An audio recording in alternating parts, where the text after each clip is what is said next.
I was really interested in that issue of people mistreating themselves, because we are privy to our own weaknesses and faults. We know them better than anyone else knows them. And so it's very easy for us to determine that we're not worthwhile because of all the ways that we don't live up to what we should live up to, and the painful knowledge we have of that, and to not regard ourselves as worthwhile, and to not treat ourselves properly. And that's not good. You have to treat yourself as if you're valuable. And then that is the same attitude that you extend to other people. Well, and it's because you are valuable, and that it's a necessity to adopt the responsibility that goes along with recognizing that. So even if you're not happy with who you are, and even if you have your reasons, you still deserve presumption of innocence. You still deserve to have a good defense mounted on your own behalf. You still need to treat yourself as if you're someone valuable and someone worthy of love, even though you have all reasons to know why you fall short. And that's absolutely crucial, and it is hard for people to learn that. Hard for them to learn not to beat themselves up too much. Every relationship that you have in your life, or that you've ever had in your life, with every single person, is a reflection of the relationship that you are having with yourself. People come into our life, into our experience, to show us, to demonstrate, to reflect and mirror back to us the places and pieces and parts of ourselves that we cannot see, are unwilling to see, that we deny or dismiss or ignore. Every relationship in your life is a reflection of the relationship that you're having with yourself. Now, right now, if you're having some resistance to that, if you're thinking about your ex or your ex-mother-in-law or your girlfriend or somebody that betrayed you, and your mind is telling you that can't be true, that's not right, that's it. That's it right there. Because there are parts of us, there are things about us that we simply cannot see. Sometimes we don't want to see. Sometimes we see and then we ignore or deny. You see, each and every one of us has what we call a shadow part. That's the part of us that we hide and cover and covet.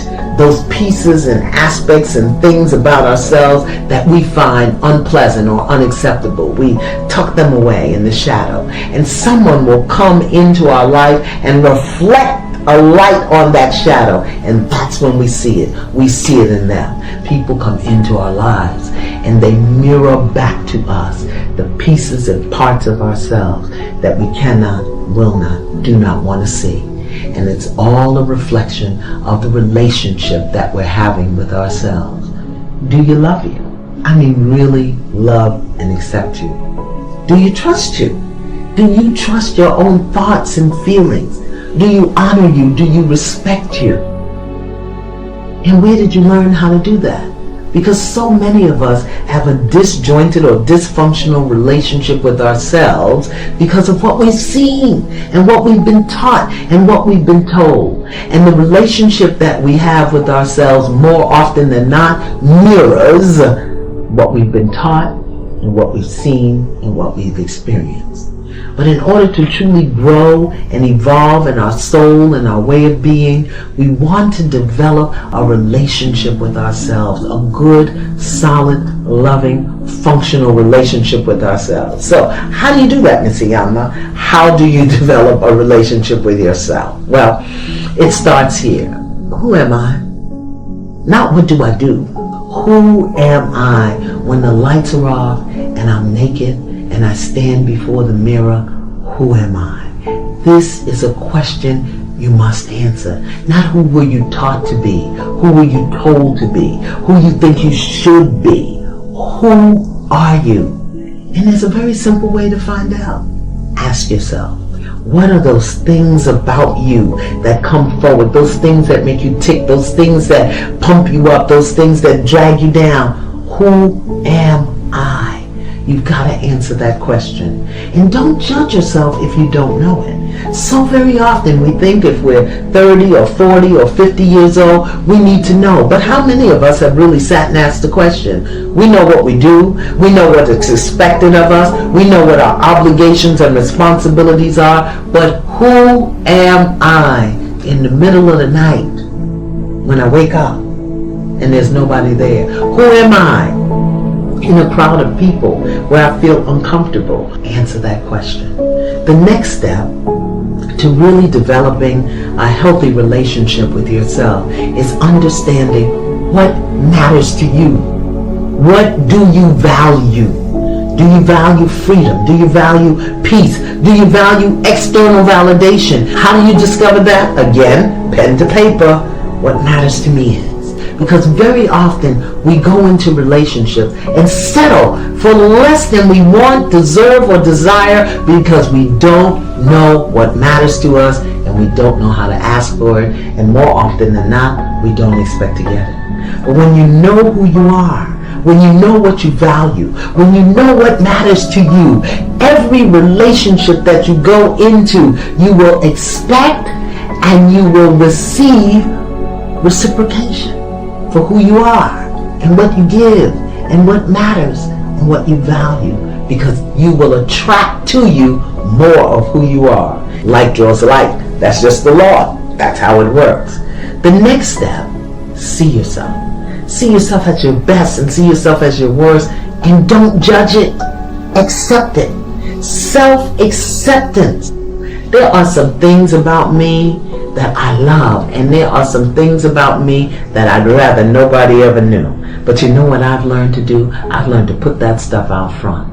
I don't hide it. I don't deny it. I don't lie about it. And when it shows up in my face, either in someone else's behavior or when I'm in my stuff, doing my thing, I accept it. Self-acceptance. See yourself. Know yourself. Accept all of who you are without judging it. So very often we think we should be somewhere else doing something else. We think we should be in another place in life and we should have more. Well, if you don't know who you are and what matters and what values, what you got is what you've created from a lack of knowledge of yourself. See yourself. Know yourself. Accept yourself without judgment. Appreciate yourself. No matter where you are today, you got you there.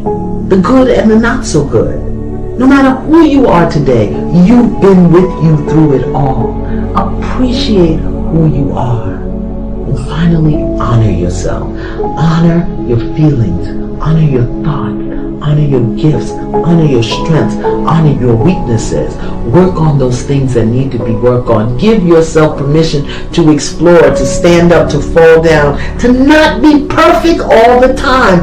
Honor who you are, where you are, what you do, how you do it, and commit yourself to be better. You are a choice-making individual, and that all of the conditions that you find yourself in your life, all of the circumstances of your life, all of the emotional reactions that you have to all of the people and all of the things and events and so on that take place in your life, you can't help the way that you are. You indeed are the product of all of the choices that you've made up until this moment. Circumstances do not make a man, they reveal him. Which means that in order to rid yourself or get past the negativity and the doubt and the judgment and the kinds of emotional reactions that get in your way, you have to put responsibility first and foremost on yourself. You have to rid yourself of the inclination to blame other people for what is wrong with you, to blame your circumstances, to look backwards in your life and look at your family and come up with all kinds of real nice explanations, but they really don't help you to get past these kinds of emotional reactions. There's the invisible part of you, the part of you that processes everything that you experience in your life. This is your mind, your consciousness, your soul, or whatever you want to call it. It doesn't matter what you label it. It's just understanding that that how you process and perceive yourself is determined not by what other people tell you, as much as you'd like to believe that, but in fact by how you have chosen to process yourself. Feel good about yourself. Treat yourself, cherish yourself as a valuable, important, significant, grand, divine creature, as someone who is unique and special in all the world. And feel that way about yourself wherever you go and carry yourself that way.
chasing stars and holding you. I can't see the end, but we'll see it through.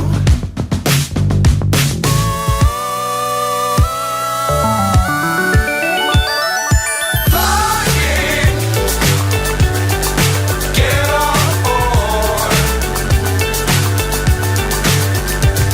We're smiling on top of the world.